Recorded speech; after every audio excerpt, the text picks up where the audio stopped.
वाहिगुरु जी का खालसा, वाहिगुरु जी की फतेह। आज हम श्री गुरु ग्रंथ साहिब जी के अंग 35 को समझने की कोशिश करेंगे। क्या आपको कभी ऐसा लगता है कि सब कुछ होने के बाद भी लाइफ में एक अजीब सा भटकाव है, एक ऐसी प्यास जो दुनिया की कोई चीज बुझा नहीं पा रही? आज हम श्री गुरु ग्रंथ साहिब जी के श्री राग में से गुरु अमरदास जी महला 3 के उन शब्दों की विचार करेंगे जो हमारी इस अजीब सी चिंता, ईगो और भटकाव का सबसे बड़ा इलाज बताते हैं। आज के इस वीडियो में हम सीखेंगे कि भक्ति का असली वक्त कौन सा है, हमारे दुखों की जद क्या है और कैसे हम उस परमात्मा के महल को अपने बिल्कुल पास महसूस कर सकते हैं। चलिए शुरुआत करते हैं पहली लाइन से, जहां गुरु साहिब हमें आईना दिखाते हैं। मनमुख जन्म बिरथा गया, क्या मुंह देसी जाए।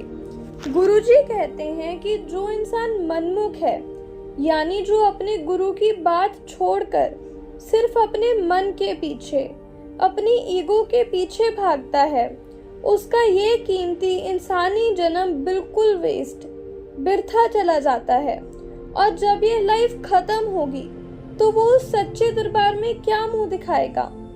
लेकिन प्रॉब्लम पता है क्या है?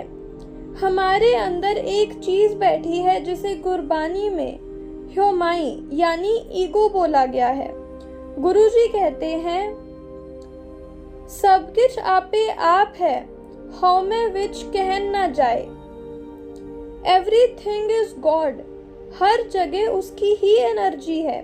लेकिन जब तक हमारे अंदर मैं, मेरा, मुझे चल रहा है, हम इस सच को देख ही नहीं पाते, तो सोल्यूशन क्या है?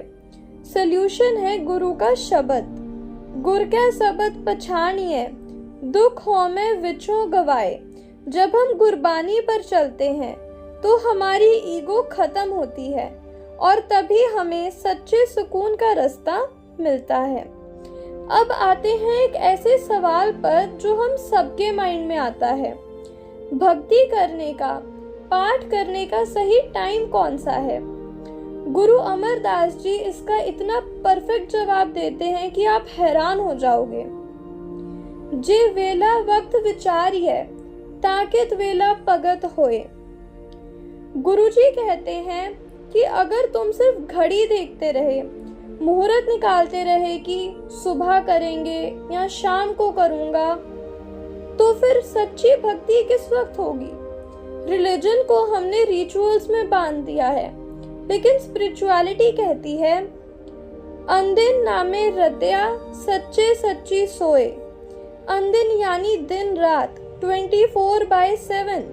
सच्ची भक्ति वो नहीं है जो सिर्फ 10 मिनट के लिए बैठकर की जाए और बाकी पूरे दिन हम लालच और गुस्से में रहें। गुरुजी आगे कहते हैं, एक तिल प्यारा विसरे पगत के नहीं होए। अगर वो प्यारा वाहिगुरु हमें एक माइक्रो सेकेंड, एक तिल के लिए भी भूल जाए तो वो कैसी भक्ति? जब आप हर सांस के साथ हर काम करते हुए उसको याद करते हो तो मन तन शीतल साथ स्यों, सांस न बिरथा कोए।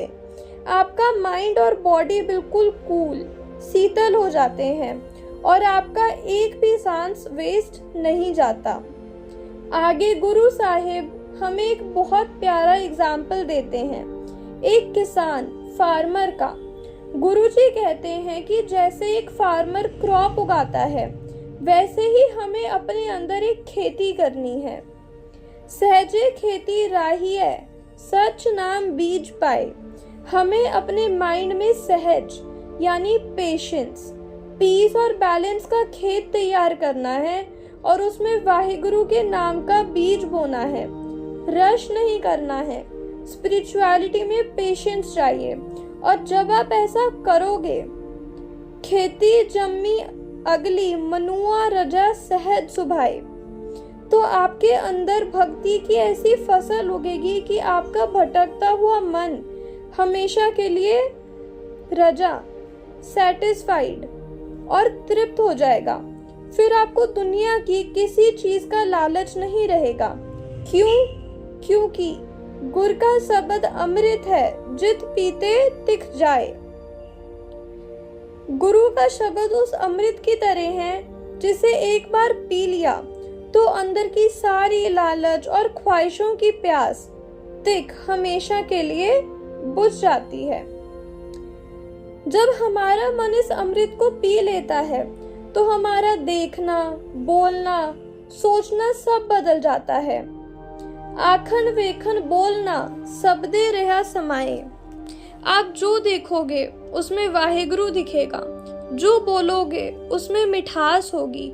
और सबसे बड़ी बात, हमारे अंदर का जो सबसे बड़ा दुश्मन है वो मर जाता है। हाँ मैं मेरा रह गया, सच्चा लया मिलाए। ईगो और मेरा मेरा खत्म। और जैसे ही ईगो की दीवार गिरती है, हमें एक ऐसी बात रियलाइज होती है जो हम सब ढूंढ रहे हैं। तिनको महल हदूर है, जो सच रहे लिव लाए। हम भगवान को आसमान में, पहाड़ों में ढूंढ रहे हैं, लेकिन गुरुजी कहते हैं कि जो लोग सच के साथ ध्यान लगाते हैं उनके लिए परमात्मा का घर, महल बिल्कुल उनके पास, उनके अंग संग हदूर है। वो कहीं दूर नहीं है, वो आपके अंदर ही बैठा है। अब आप सोच रहे होंगे कि इस स्टेट तक पहुंचे कैसे। गुरुजी इसका सीक्रेट रेसिपी बताते हैं। नदरी नाम त्याइए, विण कर्मा पाया ना जाए। हम चाहे जितना जोर लगा लें, जब तक उस परमात्मा की मेहर की नदर नहीं होती, हम उसके नाम से जुड़ नहीं सकते। और वो नदर कैसे मिलती है? पूरा पाग सत्संगत लहे, सतगुर पेटे जिस आए। बड़े भागों से, अच्छी किस्मत से हमें सत्संगत, गुड स्पिरिचुअल कंपनी मिलती है, जहां बैठकर हमारे अंदर का माया का जहर साफ होता है। और जब हम गुरु के शब्द से जुड़ते हैं, नानक शब्द मिलावड़ा, नामे नाम समाए, तो हमारा उस वाहेगुरु के साथ ऐसा मिलाप होता है कि हम उन्हीं का रूप हो जाते हैं। आज के इस शब्द से हमने सीखा कि लाइफ का असली मकसद ईगो को छोड़कर हर सांस में उस परमात्मा का शुक्राना करना है। भक्ति के लिए किसी परफेक्ट दिन का वेट मत कीजिए। आज से, अभी से, हर सांस के साथ उन्हें याद करना शुरू कीजिए। वाहेगुरु जी का खालसा, वाहेगुरु जी की फतेह।